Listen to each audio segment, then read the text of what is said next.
Very good evening, everyone. And today I'm going to continue the discussion of what we discussed yesterday regarding preparing a presentation. Now, today I'm going to tell you all some more important things which are very important in terms of your third IA test for communicative English. Okay. Now, your third IA test is actually a group presentation wherein you need to form a group of 4 or 5 people from your respective division, not from any other division. A division must combine with students to form a group of 4 or 5 and take any topic, literally any topic. There is no restriction for the topic, and prepare a presentation with 12 to 13 slides. This is what your third IA test is. I mean, this is how it is generally evaluated during the regular classes. Since now we are in lockdown, I would be making a slight change. So listen carefully. Third IA test in the general, in the normal classes will be a group of 4 or 5 students will prepare a presentation on any topic of their choice. Okay. And each group will be presenting in front of the faculty or in front of the class using a projector, and the presentation will be divided among the members. That is, everybody will have to, suppose every group will be given around 12 to 15 minutes to speak. Then each group member will have to present, go on presenting right from the introduction up to the conclusion. You'll have to divide your speech. Okay, the entire presentation has to be divided among the group members. This is how actually it is, and it will be evaluated for 15 marks. Okay, this is, I'm talking about the normal thing like this. This is how actually it is, but since there is lockdown, I'm making other changes. So last year's batch, what we did was that each group will be evaluated for 15 marks. That is, your IA test will be third IA test, group presentation will be evaluated for 15 marks. 7 marks is allotted for the presentation. That is, if your presentation is very good according to norms what I have specified in yesterday's class, then you get full 7 out of 7. And individual speech will be allotted 8 marks. If you speak very well, you'll get 8 marks. If you speak moderately well, you may get 6 marks. If you don't speak well, you may get 3 or 4 marks. And then that is how you will be evaluated. But since we are in lockdown, it will not be possible for me to conduct the group presentation in a classroom. So what I am going to do is, instead of evaluating your presentation for 15 marks, I am going to evaluate it for 10 marks, and written test will be evaluated for 15 marks. Otherwise, it will be presentation 15 marks and written test for 10 marks. What I'm going to do is, I'm going to reverse it. Written test will be for 15 marks and presentation will be for 10 marks. So what you people have to do is, now also you can form a group of 4 or 5 members from your class, prepare a presentation according to the tips that I have given you all yesterday, and then accordingly you all have to present it in the best possible way. And I'm going to evaluate that presentation for 10 marks. So if there are a group of 4 students, together you all can decide the topic, together you all can collect. I don't know how you all are going to do, although you people are far away, you people can still communicate with each other and make sure that your presentation is ready. I will give you a lot of time, still a lot of time is there for that. So now I'm going to come to the next part. It is, what is it that I'm going to teach today, or what is it that I'm going to tell you all today. So I'm just going to I'm going to create a sample PPT, and I will tell you people what exactly I'm going to expect from your presentation. Okay. So what you people have to do is, of course, you all know how to prepare PPTs, but there are a lot of mistakes and there are a lot of common errors that you people do. So what you do is, open Microsoft PowerPoint. Okay. So once you open the Microsoft PowerPoint, of course, you will get, by default, there will be one slide which will be displayed over here. Okay. So what you need to do is, assuming that now, suppose I want to give a presentation on computers. What is a computer? So my title would be computer. So as I said, the first slide must always contain the title followed by the group members. So what is it? If I find any PPT without the name of the group members, I will not consider it. So what you people need to do is, create the first slide and make sure that the title is displayed, or you can just say introduction to computers. Assume that this is the topic, introduction to computers. Okay. And in the subtitle, you need to mention your USN and your name. For example, Suppose assume that there's a group of 4 members, 2GI, say 19 MCA, 01, put a hyphen. Let's say somebody by name Akshay Patil. These are just some random names I'm taking. Say 2GI, 19 MCA, say 9, say Reena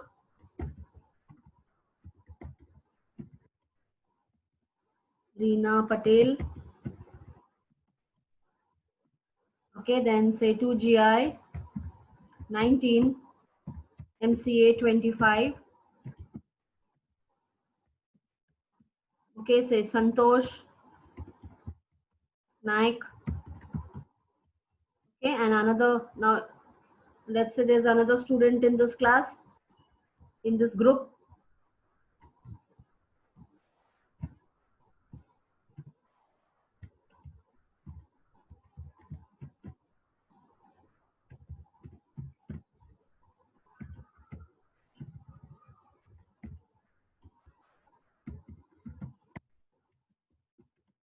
So this is how your first slide must look like. Okay, you can of course make it look more professional because the alignment here is not looking good at the center. Of course, you can, as I said, you have every right to make your presentation look more presentable, either towards the left or you can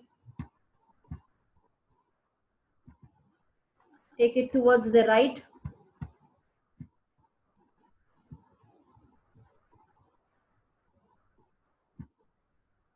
However, you just need to think how best you can present the names.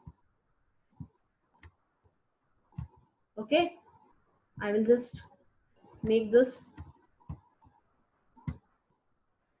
Okay, it's already 44.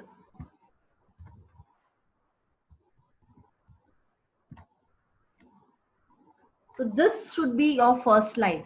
Your first slide should include the title followed by the member names. USN is compulsory. Put an hyphen followed by the name. Okay. Now, as I said, the first slide will contain the title. The second slide will contain the topics. Now, whenever you create a new slide, remember when you right click, okay, there are different types of layouts. Okay, you can choose different types of layouts. Suppose I want to choose a layout where now I want to add the topics. So I'll choose title and content. Okay, I will say topics. What are the topics that I'm going to cover in introduction to computers? Okay, definition. Okay, then types of computers,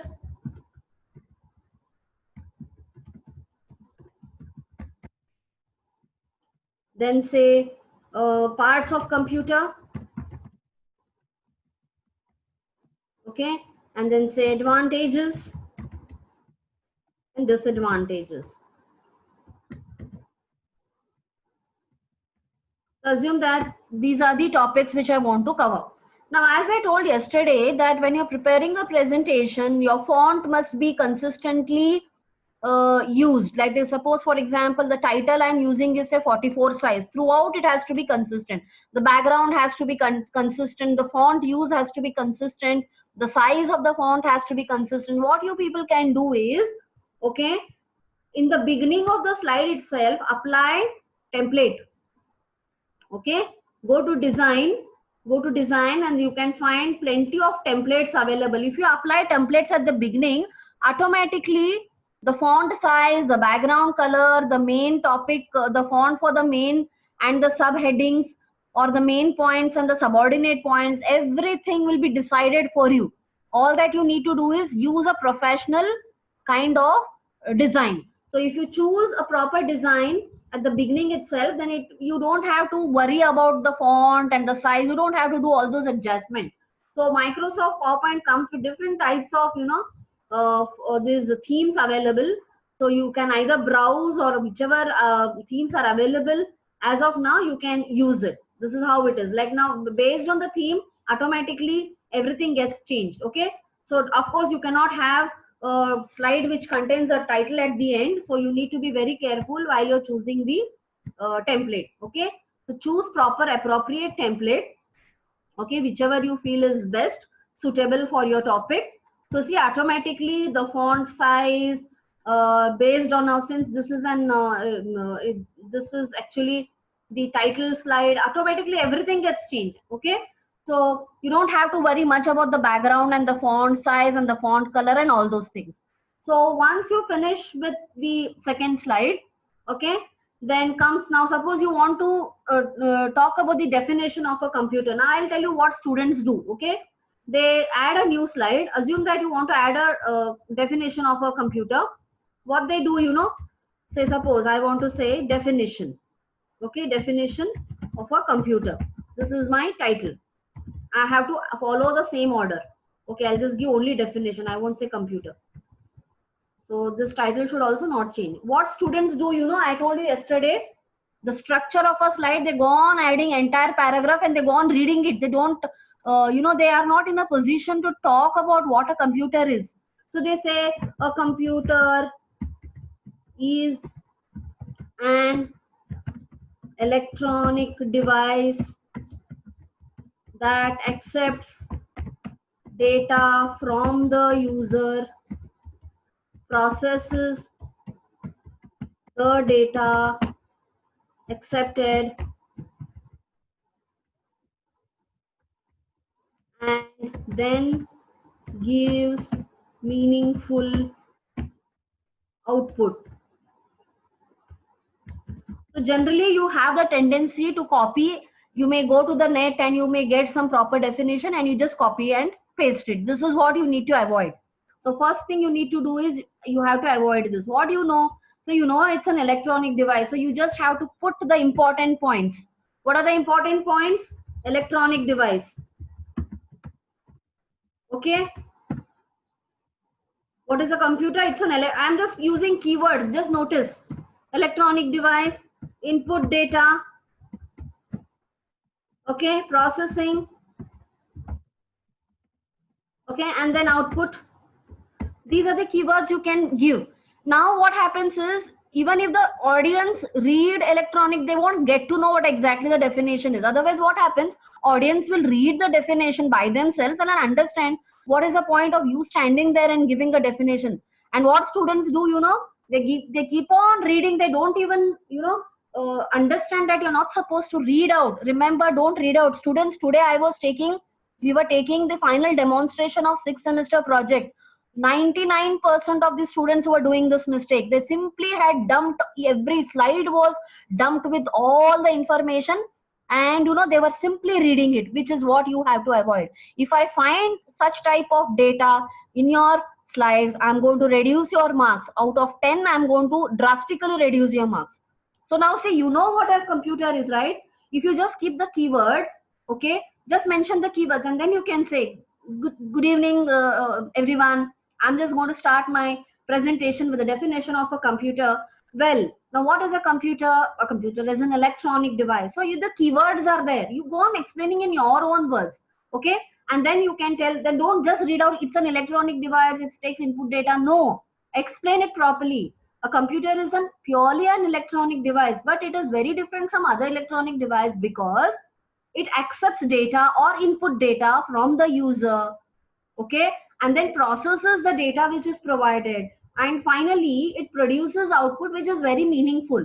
So see, now without reading out the definition of a computer, I have made the audience understand what it is. If you use keywords like this, audience will not exactly understand what you're going to speak. So take one point one by one, every point one by one, and then explain what is an electronic device. Basically, electronic device is a device which is made up of you can explain. If you want what is an electronic device, you can explain, and then systematically you need to explain it. Okay, so this is how you're supposed to give the presentation. For MCA students, being an MCA student, you are not supposed to read out, put everything, dump it and simply go on reading. You're not supposed to do this. Remember, your presentation means you are going to talk, and only those things which you cannot remember in your memory has to come in the slide. This is very important. Please understand, only those things which you cannot remember in your mind. Now see, suppose you're giving a presentation wherein you're giving information about certain facts and figures and numbers. See, it's very difficult for human brain to memorize certain numbers, certain figures. So what you can do, those things which you feel, yes, I may forget, those things which you feel, yes, I may not be in a position to remember and tell the audience, only those things must be added in the slide. This is very important. Now don't follow this technique only for what students do is only for my class or for my subject, they follow all this. The moment they switch over to the fifth semester, and the moment when there is a chance wherein they need to give a seminar on other subjects, again they repeat the same mistake. Okay, I don't want you people to do this mistake henceforth. Now coming to the next topic. Okay, so like this, systematically you have to come one by one. You need to present topic one by one. Now what is the next topic? Types of computers. So again, now you can use types of computers. Okay, so now you can tell the user which are the different types. So like for example, you can say supercomputers. Okay, then you can say, now suppose you want to give an explanation of what a supercomputer is, and you may be in a position not to remember exactly what to do. Of course, what you people do is you go to the internet and you just type supercomputer definition. You may get the answer, fine. I am not saying you may not get, you should not refer. Okay, fine, you find out what is a supercomputer. Okay, supercomputer meaning, sorry,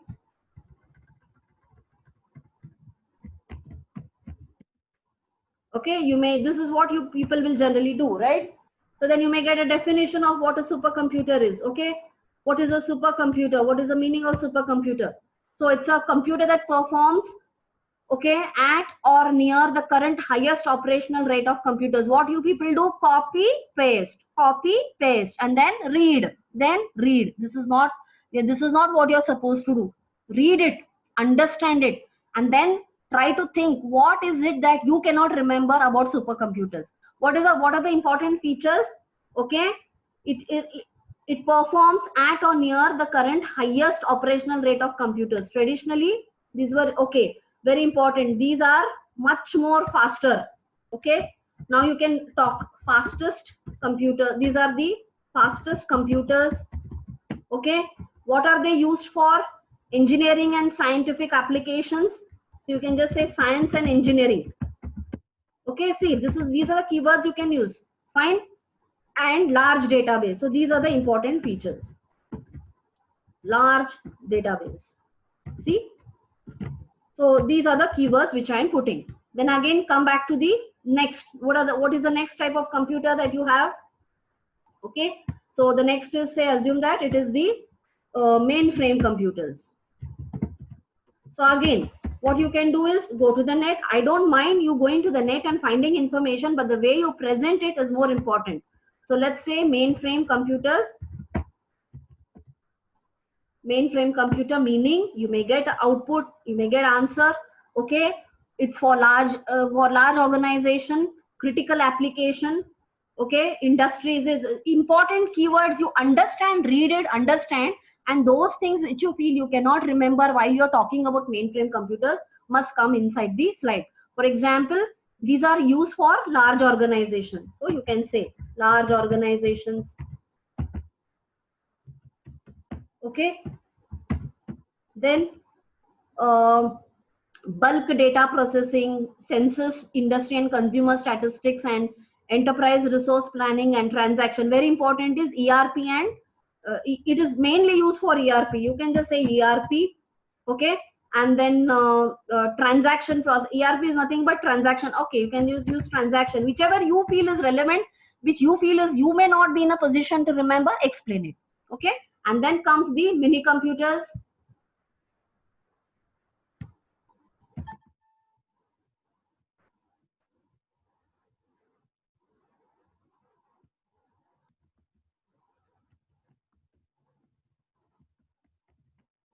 What is a mini computer? You can again find out the information.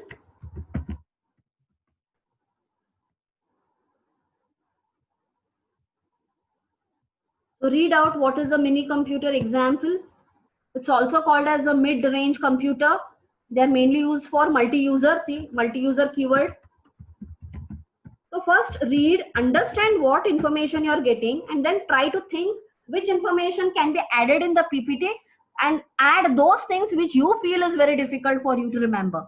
Okay, so examples of mini computers are given here, like IBM AS400, Honeywell, okay, multi-user, okay, and then you can say is a multi-processing system, multi-user, multi-processing. So important thing you need to add.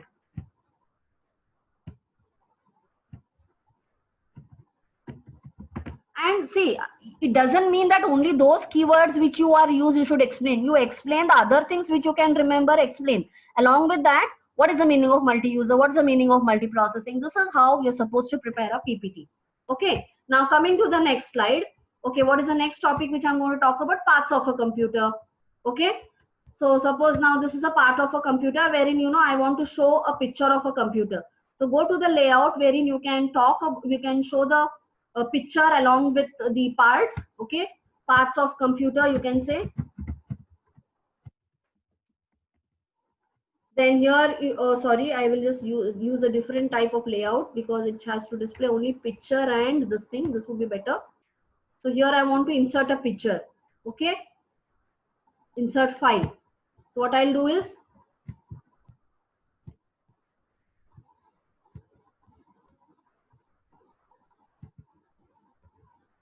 so I'll insert a picture over here, and then I will tell it has a monitor, it has a CPU, okay, it has a keyboard, okay, it has a sound box, okay, it has mouse. So you need to explain. So see, I'm just giving you an example of I'm just explaining you with an example. Fine. Okay, so this is how it is. Now suppose, say for instance, you want to continue. Now there is no space here. You can see my slide is completely full. Okay, my slide is completely full, but I want to show the user how a supercomputer looks, how a mainframe computer looks, and how a large mini computer looks. So I can continue here by adding a new slide. Okay, I'll use a slide layout with a picture, or okay, this would be fine. So again, I will use types of computers as the heading. Okay, and then here I will add a picture of a supercomputer. So this is a supercomputer. So you can go on adding one more slide and then show what is a how a mainframe computer looks like.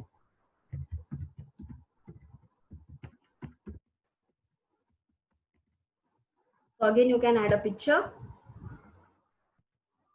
So this is how a mainframe looks like.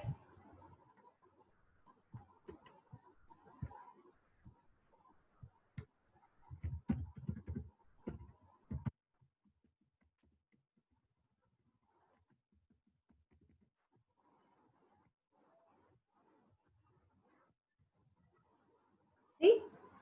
So I just, when you feel that one topic requires multiple slides, you can use multiple slides, but the topic title should not change. Don't give some other title for that. So then comes the next topic of our presentation, which is nothing but the advantages and then disadvantages. So like this, you can keep on continuing. Now, yesterday I told you that it's better to show one point at a time. So once you're, remember one thing, now I'm not going to complete this presentation since otherwise it will take a lot of time. Assume that I want to complete with my presentation. It is very, very mandatory that you must have a conclusion.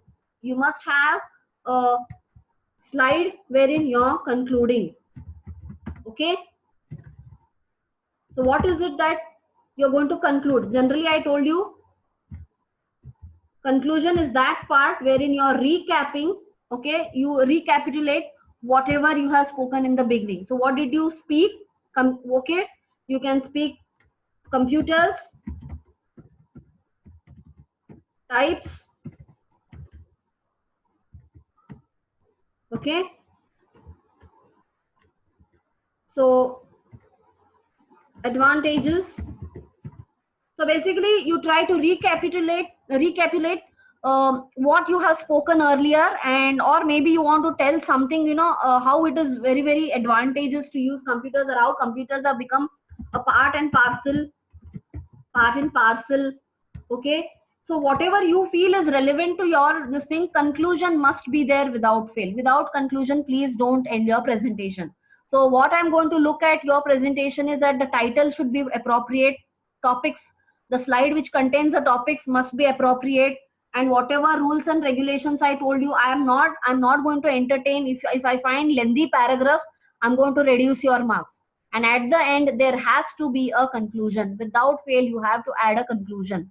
What you feel is relevant, what do you conclude, how do you want to conclude after talking about computers? What do you think you want to conclude? It has become a part and parcel of our computers, the different types of computers. Okay, then what is it that you want to talk? You just, it's up to you. Okay, I'm not going to tell you what exactly you need to conclude. Now, as I said, so I told you at the beginning only, decide what theme you want to use. Okay, so first what you people need to do is select a topic, search relevant information on the topic, and then after, understand it, try to understand in you, because it is you who is going to speak. Okay, the audience, when they are listening to your presentation, must listen to you more, and the data information that you provide in your PPT must be very less. Remember, your PPT is there to support you. It is not that you should be 100% dependent. Even by mistake, suppose assume that you are giving a presentation in a classroom and suddenly the power supply goes off. You should not be panicked, because if you are totally dependent and go on reading what is there in a presentation, you will be, you know, you'll totally go blank. This is what generally happens. Okay, so you should be totally prepared with your presentation. What you can do is, you always, now of course you people will not be getting a chance to give a presentation in front of a class for my subject, but still you please follow these rules and regulations henceforth in the future. So what you can do is, always keep one printout of the, while you're giving a presentation, one hard copy or the handouts of all these slides. You can keep it such that, you know, suddenly in case there is power supply, there is no power supply, you should be in a position to continue talking and continue talking to the audience. It should not happen that you totally become blank. When do you become blank? When you are not prepared and you dump everything. When you dump everything on the slides, obviously you will not take efforts to read and understand and explain. So this is what I wanted to tell in today's class. Is very, very important. So I will also show you the option of how to show one point at a time. Okay, so suppose now I want to show, I want to talk about what is the definition of a computer. Okay, so what you can do is go to animations. Okay, when you go to animations, click on the, see, here there is an option on mouse click. What are the what is the type of effect you want? Okay, suppose there are different types of transitional sound and transitional speed. You can, just a second. Okay, here it is, animation. Okay, what type of any custom animation? So what type of animation you want? Suppose you want flying, see, automatically it shows fade. Okay, and some more custom animations are available here. Suppose you want to say entrance. Okay, you want to say blinds. So this is, then click on the next one. So everywhere you can use the same, entrance, blinds. See, one by one, you need to select the select this. So when you go to slideshow and when you say beginning, so for example, see here, when you press the mouse button, automatically one by one the data is displayed. So if you go to custom animation from animation, okay, there's an option called custom animation. And remember the way, suppose if I assume that I will choose, suppose in this first slide I will choose this, that is the name of the students first, and then I will add an effect. Okay, assume that I'll add box, and then I will select the title. So based on the order, this time what happened is I chose the name of the students first and then the introduction to computer. So when you go to slideshow, view show from beginning, see, first the student's name will be displayed and then the title will be displayed. So be careful. Based on which items you select in a slide, the order in which you select, and then you apply the animation. Based on that, it will get selected or get added. So you need to be very careful while you're applying the custom animation. So make sure. So these are the things. Now today I was very surprised. You won't believe, there were some students who were not knowing how to show the slides, and you know, they don't know, that they have to go to slideshow and then click on from beginning, or they have to press F5 button from the keyboard. See, being an MCA student, being in the final year, students were not knowing how to show a presentation. Isn't it really very bad? So I don't want you people to follow your seniors. So be technically aware about all these things, because MS PowerPoint, a very simple type of application, and you must try to explore other options also which are there.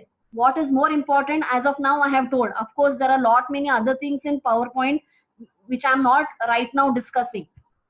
Okay, so try to make your presentations very effective. It should, and try to proofread. As I said, if you use themes, you don't have to worry much about the font and the font color, size and all. Everything automatically gets added. It's left to you which type of design you want to use. Okay, it's up to you, but make sure that your presentation looks very professional, very neat, very tidy. Unnecessarily, remember I took a class on punctuations and numbers. All those punctuations and when to use capitalization, when not to use capitalization, all those things must be followed when you're preparing a presentation. Okay, so this is all I had to tell you people. And no reading, no reading.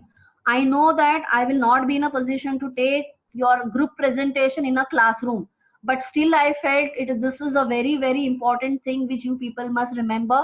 And in next semester onwards, henceforth, whenever you are giving a presentation or a seminar in front of the audience, you have to take care of all these things. Don't read, prepare very well.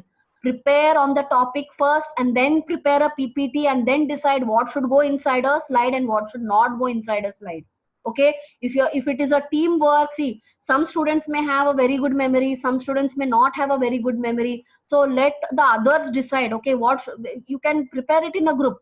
As of now, since you people are not going to give it in a classroom, so things would be much more easier for you people. So start forming a group of your own. Start on the topic. You can take any topic. I said it need not be technical, it can be anything. It can be business related, it can be on COVID-19, it can be on politics, it can be on travel, it can be on some celebrities. Anything, any topic you can choose, and start preparing the present. Start forming a group, start selecting a topic, gather the information. I will give you a deadline when you have to submit it. So this is all I had to tell you people. So make sure that whatever guidelines I have given you today is also very important for you people to prepare a presentation effectively. I hope everybody has understood my session today. Please reply. I hope you all have followed. Any doubts, queries? Have you all followed? I have unmuted you. Please answer. Everybody, have you followed my guidelines? Yes, ma'am. Okay. So I'll end my session here. Next session tomorrow I will not be able to take class because I'm busy with my final year students at 6. So I'll end this session. Thank you very much. Bye everyone. Take care.